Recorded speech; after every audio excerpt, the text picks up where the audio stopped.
iDriveSoCal is brought to you by the very best auto retailers from across Southern California. When it's time for you to buy or even just kick the tires on the idea of buying, just go to iDriveSoCal.com and click on dealers. iDriveSoCal.com, click on dealers, and get connected. Now, on with the podcast. Once a year, we're going to have to ruin your parking lot, but it's going to be really, really badass car show. The whole concept of Auto Enthusiast Day is really to bring an automotive festival of passionate car enthusiasts together. It's a very family-friendly event, whether they drive an import or domestic car, truck, or muscle car. We wanted to create an avenue where they can all hang out and enjoy what they have to offer.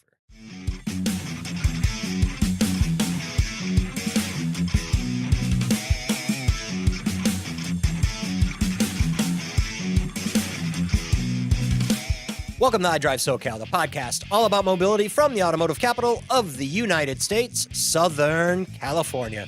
Tom Smith here, and today we are, since you're listening, thank you for listening as always, we are at Nitto Tires in Cypress, California, and we're joined by Harry Kong, who is the marketing manager for Nitto Tires, and today's topic is Nitto Tires Auto Enthusiast Day, which is a big event. It's going to be happening in just a couple of weeks, the 6th annual, and it's going to be happening down at Angel Stadium in the parking lot, right? Correct. Harry, thanks for joining me. So the event is, as I mentioned, looking at the videos online, I think two things. One, I swear that I can smell burnt rubber because there's a lot of drifting exhibitions and whatnot. And two, I wonder, geez, what premium do you guys have to pay Angel Stadium in order to leave tire tracks all over the parking lot like that? To make your point, the Angel Stadium was we thought was the ideal location. Just 'cause Sure. it's central Geographically, yeah. Correct. And also we do sponsor the team. So Oh, as okay. part of that, we're like, hey, Sure. once a year, we're going to have to ruin your parking lot, but it's going to be really, really badass car show. And they're like, just keep that sponsorship coming, guys. Yeah, correct.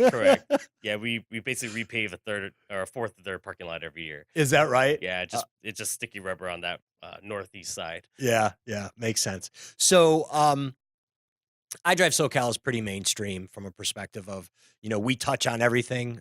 We're enthusiasts about everything, but not everybody is dialed into the big drifting scene. And I know that's not exclusively what you guys do, but let's talk a little bit about what is happening at the show and what's the big draw. I mean, obviously you see the drifting and that's pretty cool to see. Mm-hmm. But what else is happening there that draws so many people each year?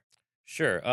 Like I said, the whole concept of Auto Enthusiast Day is really to bring an automotive festival of passionate car enthusiasts together. Yep. It's a very family friendly event. One big thing for us is that we wanted to make the event free to attend, free to have a booth as well. Yep.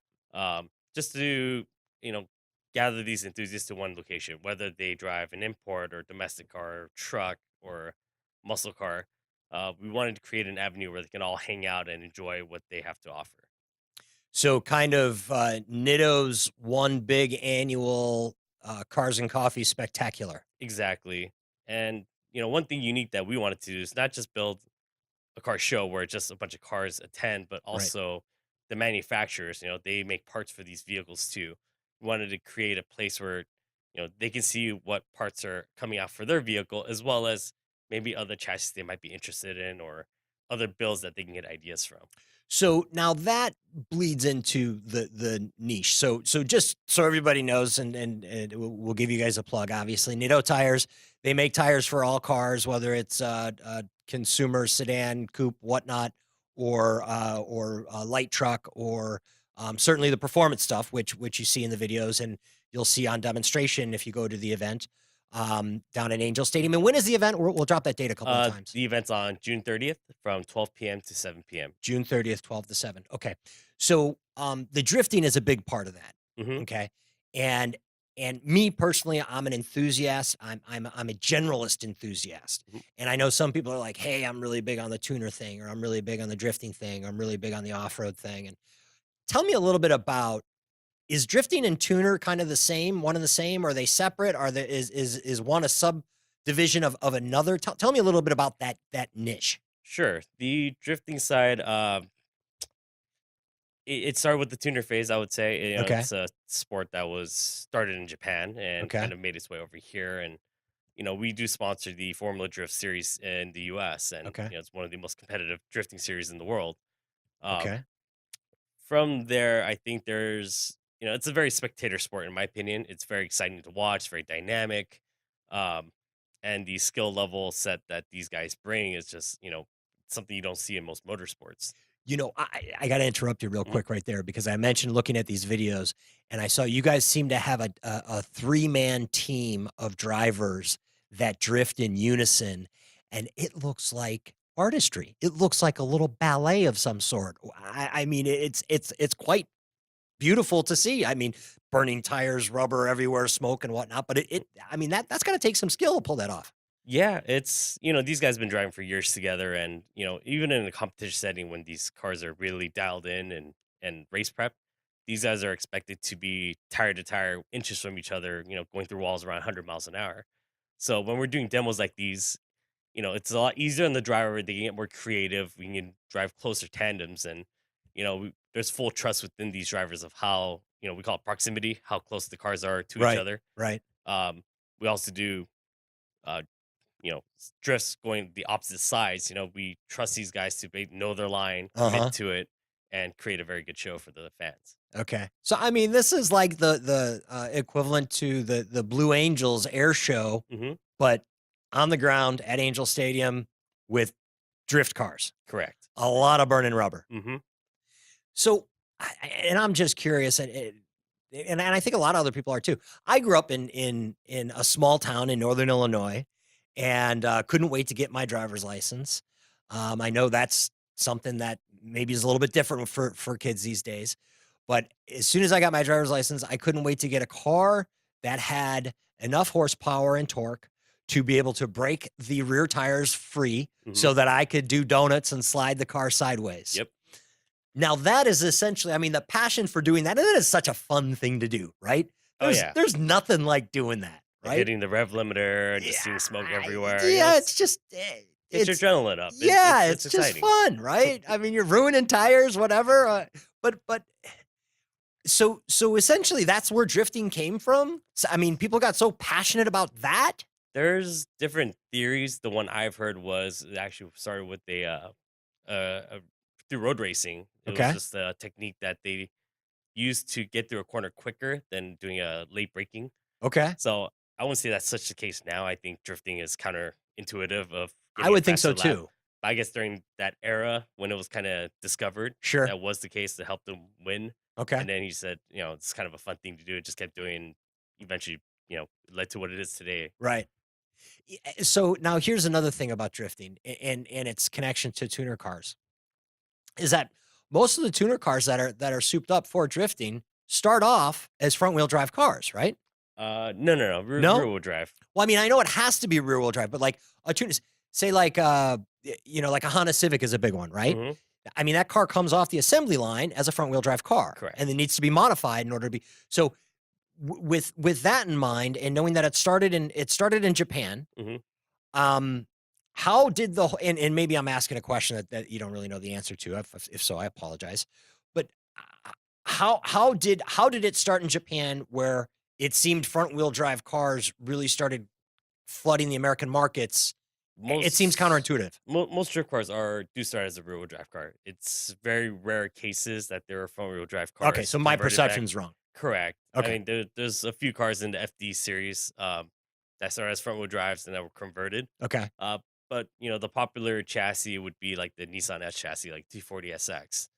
It okay, it comes as a rear wheel and that's a drive, rear wheel drive. correct, or a Hachiroku or A86 Toyota Corolla um, that had rear wheel drive versions. Okay, So so these aren't necessarily brand new cars that are rolling off the assembly lines that mhm, are the uh, primary drift cars. correct. It's older vehicles in many cases. Because you want something that's affordable, balanced, easy to modify, and lightweight. Okay. So that's where that's where that vehicle was the ideal choice to start with, and then from there, they can move up to larger, more powerful vehicles like the Nissan 350, 370Z, Ford Mustang, Camaros. Well, Um, yeah, the Mustang, the Camaro. I mean, those seem like the obvious choice as long as you yeah, get one with an engine in it. I right, can't believe right. they even make them with, but whatever. Yeah. With a small engine Mustang or a small engine Camaro, I don't get the concept. Huh. So Yeah. what vehicles right now are the big ones for drifting that are newer? Or are there any that are coming off assembly lines right now that are big for drifting? Uh, newer. That's gonna be a difficult question. I'd say if you just want to go have fun, just uh thrash and slide around. Uh-huh. There's BMW E36 chassis. It's an older chassis, but it's still very easy to find. Okay. Um, Ford Mustangs are good to just tinker around with. Rear wheel drive, live axle, very easy to start learning with. Okay. Um, it just kind of depends on your budget and comfort level And that was ultimately. gonna be the thing. Start learning it. It's like I'm gonna learn how to slide sideways and burn through tires. Hmm. Number one, that's got to be great for the Nitto business, right? Hey, we sell tires. By the way, this sport just burns through them like crazy. Right. And that's a good thing to get behind, I think, if Hmm. I'm Nitto, right?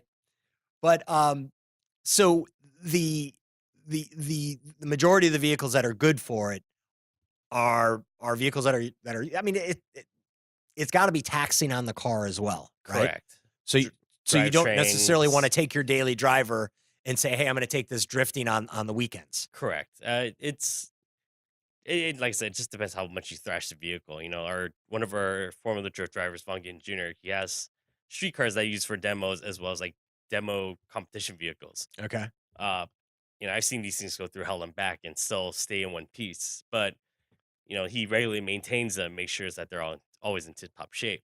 But then there's vehicle owners that don't necessarily maintain their cars very well or over push the boundaries of the vehicle, and that's where they run into mechanical issues or vehicle failures. Gotcha. Now, I know there's a lot more going on that other than drifting, but I'm Hmm. fascinated by it, and you're you're the most expert, in the realm that I've had a chance to sit down and talk to on mic, so thanks for answering all my drifting Hmm. questions. So if I want to get into the drifting game, I get whatever older model car, plan to not have it as my daily driver. It's a hobby. Um, Plan to have a monthly budget for my Nitto Yep. tires that I'm gonna burn through. Um, Safety equipment. Don't ever want to forget that. right, A right. helmet. So the basic essentials you'll still need just like if you're gonna go to a track day. And that's my next question. Where do I go do this?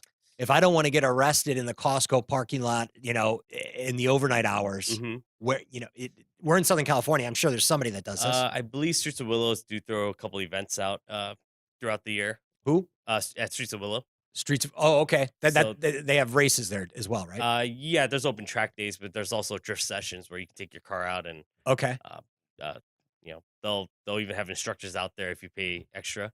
Okay. Irwindale Speedway sometimes have I think it was called Irwindale Thursday Drift Nights Okay. where you can go in So and there's they have different places. exactly. There's places to do it at the right time and the right place. All right. And please, if you're listening to the podcast and this is something you're going to do, please go do it at the right time, the right place. Part of iDriveSoCal is safety. I mean, we do podcasts with CHP Yep. and anything from child safety seats to distracted driving and whatnot. So please, everybody, be safe. Drifting's a lot of fun. It looks like a lot of fun. Hmm. But please be safe. Don't be doing the street racing and hurting yourself or hurting And others. just to throw another word of caution, when there's a reason why we always say keep it on track. There's besides the obvious danger, you're just doing it in public streets, but there's also, unfamiliars. You don't know what the pavement is like. You don't know Yeah. where there's potholes. You don't know what there's other dangers. At a track, these are closed off. This prevents, bad accidents from happening. Yeah. Um, but when you're out in public, you just don't know. Right. So that to me is the biggest danger, is what you don't know where it could happen. Yep. Yep.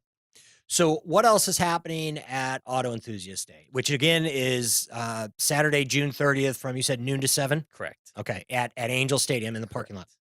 So we'll have a car meet area. It's one of our popular items that we do. It's gonna be 1,000 vehicle spaces. Uh, car enthusiasts are allowed to go in and out as they please. So they don't have to, stay in a car show for 7 whole hours. Okay. So my sweet 19, I don't even know if this is a year, but my sweet 1981 Yugo, hmm I can pull on. I'm just making Yep. it up, by the way. You know Yugo though, right? I know. Oh, really? And it's before my Oh man, time. yeah. Yugo is I don't think it was 81, mid 80s. That's something to Google. But Uh-huh. anyway, so I have a car. I want to come and I can just I don't need to pre-register. I can just show up with my car. You can just show up as long as you pay the parking fee, because Okay. technically it is a parking spot, but Okay. it'll be a dedicated lot just for car enthusiasts Okay. versus the general parking. And are you guys going to try and categorize it, like put all the XYZs here and the ABCs over there, or We felt that we want to kind of make it like a melting pot of vehicles, okay, so it's just a free for all. Just park. You want to park with your crew, you can do that, or you just want to park solo. No objection as long as there's space. okay? And what's the scene like? Are people like tailgating, like barbecuing, or do you have Last vendors year, out there, or what? last year was the first year we opened the car meet section, and Uh-huh. people brought easy up tents, they barbecued out there, just hung out, check out the people's rides, and Okay, once they were done with that, like I said, just they were able to enter the show, and like I said, the show is free, right. so they just kind of go in and out as they please. And once you enter the show, there's 120 vendors, everything from off-road parts manufacturers to turbo companies to wheel manufacturers to uh, Everything that serves that niche. everything for everyone will be there. Okay. All right. Excellent. And as far as the demonstrations, I know that we talked a lot about drifting, obviously, but Mhm. I also saw some trucks, and I saw some trucks that were Mhm. drifting, but I also saw a truck jump once or twice. Is that Yep. going to be happening Yeah, as well this year? We'll have I think we're actually gonna have 2 ramps this year. We're gonna have a more Okay. aggressive ramp and the ramp you saw last year. So All right. we should have one a bit taller. So Okay. should be able to do some even further launches. So is the setup like the demonstrations will be going every so often, every couple of I hours or believe whatnot? every hour and a half to 2 hours we'll Okay. be throwing a demo. Okay. It'll go in 2 sessions, one with the drifters and then one with the off-road guys. Okay. And then the off-road side, like I said, I think the drifting bug got to them too, because they're able to power slide their whole open wheel, It's just trophy fun, trucks, man. right? And still hop. That's the one thing the drifters can't do. They can't jump on the ramp, but Right. I mean, these guys are surging them and doing all-wheel drive, drifts, and Right. it's all open wheels, so just tire smoke plummeting everywhere. Right. And you guys being Nitto selling tires, you're Mhm. like, yeah, burn the tires. Doesn't matter. Whatever truck you got, whatever car you got, burn the Just for tires. them, we're even doing tire servicing, so we even change their tires on site, so they don't Oh, have to worry okay. about that. Cool. And any special deals on tires on Auto Enthusiast Day? They'll be the used tires autographed from drivers if people want them. All right. Well, there you go. And I used to have a tire swing back in the Mhm. day years ago, but again, that's in Northern Illinois. Mhm. All right, excellent. Well, hey, Harry Kong, thank you so much. Appreciate you joining. Is there anything else before we wrap it up that we should note about the 6th annual Auto Enthusiast Day, which is coming up again June 30th, noon to 7 at Angel Stadium parking lot? I just want to remind everyone it's a free show, so there's no reason not to come out. Right. Yeah, we're just ready for a blast. It's gonna be 25,000 people, that are just gonna have a great time. So, I think my last thing I would want to know is, if you could come out, we'd like to get you a ride along too, so you can get a firsthand experience on it. Oh, me, right along. Okay. Thank you, Harry. I appreciate that. My colleague, the professor, Mr. Clinton Kwan, will definitely be with me. Mhm. I may have him go. I may go. I'm not sure. But if I go, I always try to give those things. So if I go, we're gonna need to both go. If you can pull that off. Oh, don't worry. I'll Not together, of course. No, I'll throw him in the drift car. I'll throw you in the truck. Okay, we'll work it out.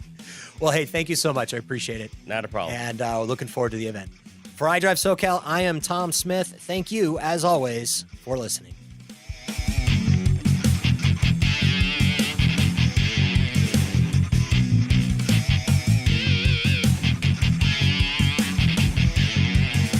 This episode was engineered and edited by Micah Palmquist. Hey there. Still wanting more iDriveSoCal content? Just go to iDriveSoCal.com. From there, you can subscribe to our podcast and newsletter. And you can connect with one of our awesome car dealer partners to get yourself a sweet new high-tech wonder on wheels. And oh yeah, we always want to hear from you. So please connect with us on Facebook and Twitter. Or if you're not a big social media-ite, You can email us suggestions for stories, people, places, or events you think we should cover. Here's the address: media@iDriveSoCal.com. That's media, MEDIA, at the letter I, drive, DRIVE, SoCal, SoCal.com. Media@iDriveSoCal.com. Thanks again for listening, and definitely reach out with whatever's on your mind.